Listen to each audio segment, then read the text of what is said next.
Bom, pessoal, sejam todos bem-vindos aqui a mais um episódio do nosso podcast Fala AgroInsper. Para quem ainda não me conhece, eu sou Paulo Henrique, atual diretor institucional do AgroInsper, e é um prazer receber vocês aqui. Hoje a gente está aqui com dois convidados ilustres aqui, o Vitor Cardoso e o Marcos Abdala, são ex-membros do AgroInsper e hoje estão desenvolvendo aí uma carreira brilhante na área acadêmica, dentro do Centro de Estudos de Agronegócio Global do INSPER, liderado pelo nosso mentor Marcos Young. É um prazer receber vocês aqui. Eu queria que vocês se apresentassem um pouquinho para o pessoal que nos assiste. Pô, gostei do convidados ilustres aí. Bom, muito prazer a todos. Meu nome é Victor Cardoso, eu sou atual assistente de pesquisa lá no INSPER Agro Global desde a metade desse ano. Eu fui membro do AgroInsper no semestre passado e no semestre retrasado. E é um prazer estar falando aqui com vocês, com esse formato de podcast aí que só o AgroInsper sabe fazer.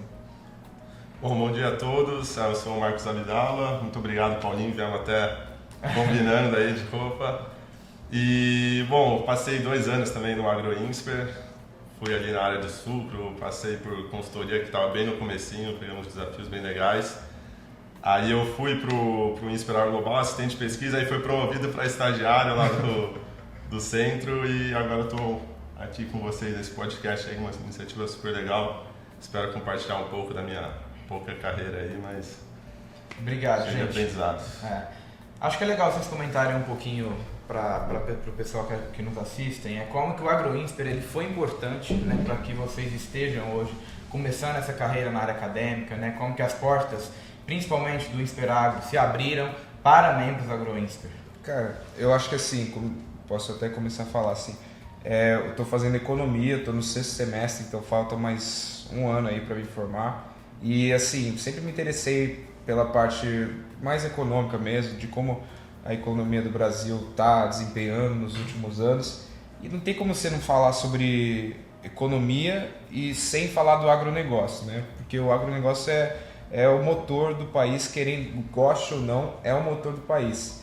Então, quando você acaba estudando o agronegócio, você acaba estudando a economia brasileira de alguma forma. Então, sempre tive esse interesse nessa área, sempre tive interesse em estudar um pouco mais sobre o agronegócio, como impacta na nossa economia. E aí veio o AgroInsper, quando eu estava no 4º semestre de economia, e eu comecei a desenvolver a área mais especificamente de sucro energético, mais a questão da transição energética. E depois, no semestre seguinte, mais voltado para o mercado futuro de açúcar, algo que eu estava interessado.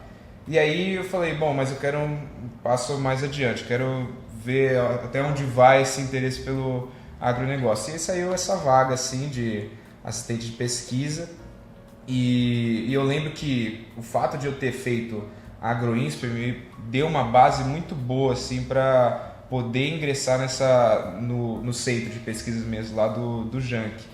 Então quando eu estava fazendo entrevista, eu falava sobre que eu tinha aprendido nos 2 semestres que eu fiz de AgroInsper, isso foi visto de uma forma boa, assim. Tem até alguns materiais que a gente usa no dia a dia que a gente já tinha visto no AgroInsper, até usa, recicla, né? Então, assim, eles até falam de algumas coisas, ficam um pouco impressionados, pô, vocês sabem disso e tal. E o AgroInsper deu essa base pra gente, então foi essencial para iniciar essa carreira acadêmica. Não só no INSPER Agro Global, mas a gente também tem alguns amigos, principalmente no mercado financeiro, né, que é mais o foco do INSPER, que falam, poxa, o AgroInsper me ajudou muito, tem alguns materiais que eu usava lá, que hoje eu uso aqui, consigo aplicar aqui, e também fora toda essa rede de contatos, né, que a gente tem com o pessoal, que é muito forte, né? O pessoal sai do AgroInsper, mas continua conversando. Bom, minha história acho que foi um pouquinho diferente da do Vitor. Minha família ela tem fazenda, né, no interior de São Paulo, só que eu ia lá só para lazer e tal, e quando eu entrei na faculdade, eu gostaria de saber mais sobre o agro, no pensamento de, poxa, eu vou fazer um negócio na minha fazenda e ficar lá, nesse sentido mais dentro da porteira. E eu entrei no agro sem saber nada, não sabia nem o que era safrinha, o pessoal falou, pô, safrinha, safra menor, eu falei, caraca. Imagina porque é da cidade. E eu ficava quieto na minha que eu não sabia nada, porque senão o pessoal, né, enche o saco. Mas entrei no AgroInsper também essa mentalidade de voltar para a fazenda e ficar dentro da porteira. E foi muito legal que lá eu me desenvolvi, aprendi que era safrinha, entre muitas outras coisas, e descobri que o agro não era só essa parte dentro da porteira, tem todo o mundo por trás, né? Por exemplo, aqui no Associados Martins, vocês devem trabalhar bastante, né, com essa parte agro no direito, mercado financeiro, indústria, acho que 24%, né, do PIB é agro, então não é só dentro da porteira, né, tem muita coisa envolvendo. E foi muito bom o Agro Insper para eu aprender, ter essa visão mais ampla. Fora também todo o pessoal que eu conheci, Paulinho, o Vitor, hoje estou diariamente com ele.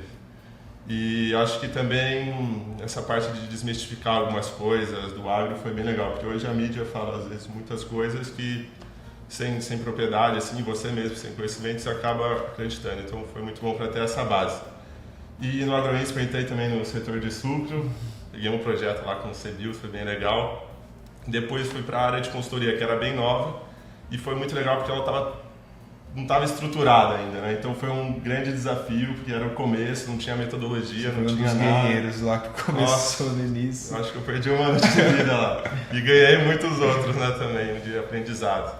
E foi bem legal que eu me desafiei bastante, saí bastante da zona de conforto e tudo isso, né, dentro da faculdade. Foi bem legal, que era um período que dá para errar, né? Mas mesmo assim, grande desafio. E com isso surgiu a oportunidade no começo do ano de eu entrar no Inspirar Global.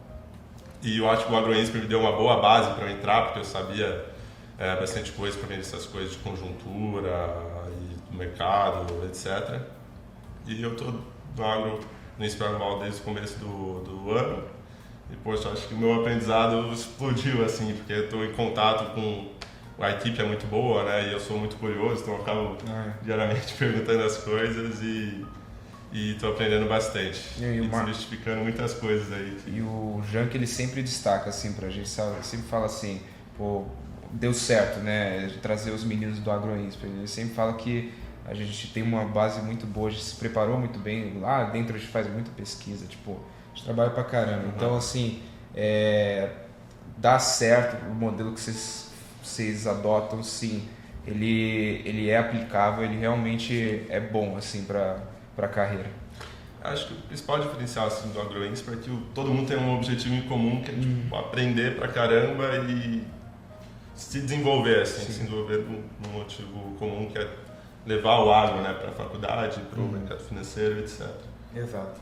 Puxando um ponto aqui que o Marcos trouxe, mais essa parte acadêmica, dos estudos que vocês fizeram lá. Eu sei que vocês publicaram um paper recentemente de tendências e perspectivas do setor até 2032, né? Então eu queria ouvir um pouquinho de vocês o que foi esse paper e como que o Brasil se posiciona no comércio global desse setor tão importante, que, como o Marcos ressaltou aqui, tem a projeção de 24% do PIB, né? Bom, esse estudo, ele começou assim, com a ideia, foi logo quando eu entrei na metade do ano, assim, meio de paraquedas, o CDE, em conjunto com a FAO, que é a Organização das Nações Unidas, que cuida da questão alimentar, segurança alimentar, eles publicaram um paper na metade do ano. Eles sempre publicam esse outlook, né? Exato, é um outlook, é um review assim, para os próximos 10 anos. Quais são as perspectivas para os mercados agrícolas para os próximos 10 anos. Então, ano passado eles publicaram até 2031 e esse ano publicaram até 2032. E o Jank veio e falou, vamos começar a estudar mais isso, vamos fazer alguma coisa assim envolvendo essa questão do papel do agronegócio brasileiro. Também, exato, do comércio, do agronegócio no comércio internacional. Então a gente trouxe alguns achados, né, nesse paper. A gente fala questão de produção. Atualmente o Brasil representa mais ou menos 8,6% da produção. 8,6% não, 2,6% da produção mundial, se você olhar em termos de valores monetários. Atualmente a produção mundial é na casa de 6 trilhões de dólares, sendo que a China é a maior produtora do mundo. Só que a gente questionou um pouco esse número. A China estava dando um número muito absurdo assim, em questão de valor, né? E até o Brasil muito baixo, né? 2,6%, se você pensar no senso comum, que o pessoal fala, o Brasil é o maior produtor de alimentos do mundo. É o celeiro do mundo. E aí foi nisso que a gente fez um cálculo assim, eu, o Marcos, a gente pegou uma cesta de produtos agroalimentares. Então a gente pegou uma cesta que tivesse uma relevância maior no quesito segurança alimentar. E aí nisso a gente conseguiu achar que o Brasil, ele representa na verdade em torno de 10% da produção mundial. ainda não é tanto quanto se imagina ou tanto quanto se fala por aí, mas é um número bem maior do que o que a gente tinha achado. Essa questão da produção foi um dos pontos, né, que a gente abordou nesse estudo, que primeiro a gente viu a cadeia toda do agronegócio, se for ver, o Brasil representa apenas 2,6%, e nesse estudo mais focado a commodities agroalimentares, o Brasil tem muita mais representatividade, chegando aí a 10%, como a gente disse. Mas tem outros pontos que a gente abordou, né? A questão de exportação, os destinos brasileiros das exportações, também a gente pegou os principais players importadores, que é a China, Estados Unidos, Japão e União Europeia. Em conjunto com o Reino Unido. Sim, a gente viu quanto que o Brasil representa nas importações desses países. O que é legal mencionar assim é que isso não foi da noite para o dia, porque a gente vê, né, os números do ano passado, que realmente você teve uma alta de 30% nas exportações agropecuárias brasileiras. Basicamente a exportação foi em torno de 158 bilhões de dólares, foi, em comparação com 2021 foi 120 bilhões. Então, mas não foi da noite para o dia, isso não aconteceu assim apenas nesses últimos 2 anos de pandemia. O que aconteceu foi um processo desde os anos 70, em que você teve, diferente dos outros setores, né, você teve uma menor intervenção do Estado, uma menor regulação, então você tirou barreiras comerciais, você começou, na verdade o Estado começou a investir em pesquisa, começou a investir em inovações tecnológicas, mais especificamente com a Embrapa. Então esse trabalho ele começa a partir dos anos 70, e aí o Brasil é uma das coisas que a gente coloca nos estudos, ele começa a destoar em termos de produtividade dos outros países a partir da década de 90, que é o que acontece quando a gente começa a aplicar cultivo de segunda safra, também. O plantio direto também. Sim. Então, se você vê o gráfico de produtividade total dos fatores, quando a gente começa a comparar com outros países. Hoje o Brasil, é um índice que a gente calcula, o Brasil está acima de 280. O segundo país que vem logo atrás é a Índia, está em 200, assim. Então, se você for traçar uma linha na década de 90, assim, ou na década de 2000, você vê o Brasil destoando e os outros países ficando aqui embaixo.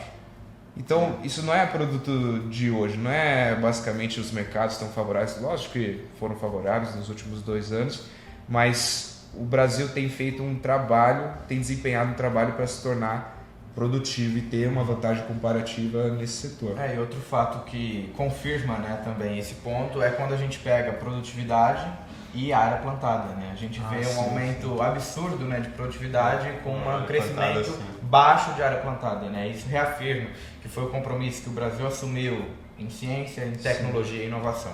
Outro ponto que eu acho que é legal que a gente estava comentando aqui anteriormente foi de que muitos criticam o Brasil hoje de que a gente não é desenvolvido por conta da gente exportar matérias-primas, né, exportar commodities. E dizem que o fato de desenvolvimento de países industrializados é a tecnologia. E sem dúvida nenhuma, quando a gente olha para o agro brasileiro, a gente vê um principal setor de implementação de tecnologia. Sim. Acho que o que a gente tem que evidenciar aqui, nós que somos jovens, que o nosso compromisso principal também enquanto membros da AgroInsper é levar essa missão, levar essa voz jovem de fala do agronegócio, né? De que quando a gente vê países industrializados, a gente vê tecnologia implementada após a matéria-prima. Né? E no agro brasileiro a gente vê tecnologia implementada antes da matéria-prima. Né? Então a gente vê qualidade absurda de semente, né? Então a gente tem semente específica para solo, umidade, clima, relevo. A gente vê maquinários agrícolas incríveis que nós temos aqui hoje. Manejo, plantio direto, integrações lavoura-pecuária, floresta, né? Então são tecnologias que o produtor rural e os agentes principais do agronegócio vêm implementando, né? Que faz com que o Brasil ele promova esse desenvolvimento muito derivado do agronegócio, né? Tem até um artigo que foi publicado recentemente de que o Centro-Oeste hoje ele é líder em redução de desigualdade. Isso impulsionado pelo agronegócio. Então eu queria só complementar nessa discussão aqui, porque eu acho que é super importante a gente trazer esses pontos e fazer o que o Marcos falou, fatos e mitos, né? Então eu passo a bola para vocês agora para falar um pouquinho também desses fatos e mitos, que muita gente na mídia fala que o agro é isso, que o agro é aquilo, mas vocês que estão aí nessa linha de frente, acho que é legal ir falando aí. Acho que um grande exemplo desse avanço tecnológico, que o agro, essa matéria-prima tem muita tecnologia empregada, é justamente a inserção lá no Centro-Oeste na década de 70. Toda a mutação genética que teve que fazer nas sementes para elas terem sucesso lá, e também toda a correção do solo, tipo, o cerrado, se você for ver a terra lá, não é produtiva assim, né? Então teve que fazer todo um trabalho nisso. Bom, acho que mudando um pouquinho de assunto, um mito, eu acho que a gente pode falar, ou um debate interessante, toda essa questão das cadeias de valor agregado que o Brasil não consegue exportar tanto, né? A gente fez alguns cálculos nesse estudo que a gente viu todas as exportações, né, de 2021, todo o comércio de 2021, e a gente viu que ele totalizou 1,5 trilhões, né, arredondando. E dentro desse 1,5 trilhões, o Brasil apenas exportou 108 bilhões, que representa... em torno de uns 12%. 2%? Não, 7%. 7%, certo. E aí a gente separou as cadeias, né? Basicamente hoje o Brasil, ele depende, as exportações, a pauta exportadora do agronegócio brasileiro, ela depende de produtos com baixa sinergia entre eles. Então, quais são? Complexo soja, carnes, produtos florestais, açúcar, milho, algodão, enfim, são esses produtos que não têm tanto valor agregado. E aí a gente separou entre as exportações brasileiras que detêm mais de 2% de share mundial. Exato. E nisso a gente encontrou que o Brasil ele representa aí sim 12% no share mundial de exportações agropecuárias. Aí por outro lado, né, tem toda essa outra cadeia que o Brasil representa um share menor de 2%, que é cerca de 726 bilhões. Que o Brasil exporta só 5 bilhões. E dentro dessas cadeias estão esses produtos aí de maior valor agregado.